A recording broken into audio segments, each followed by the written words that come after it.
Haridellen faleldak ailuotende dalle historia. Perustippe ille läkam nautigukli vurtidettam tivtesvone asvon. Ja päiväläs jodididje Beate Raka Knutsen, talle hetto osett teppet.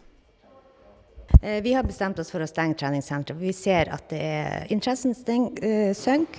Det har vært kjempestor over lang tid, folk har vært veldig aktive, men så skjer det et eller annet som gjør at nå er det på tur ned, så nå har vi ikke råd å holde oppe.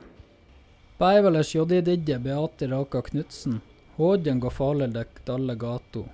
Velle jola ille ekonomeles spälostetje, esto aige faleldaga bisodit. Sånn jola datle mæra dos mi bässa tjaudele valti duvai. Ja haridellam gotas ruvelaka sjaunet tjodjo. Dette er en beslutning som vi tok like før påske, så i dag er siste dagen. Beate Raka Knutsen doivo haridellam gotas matta rapet no ruveg og mattilis.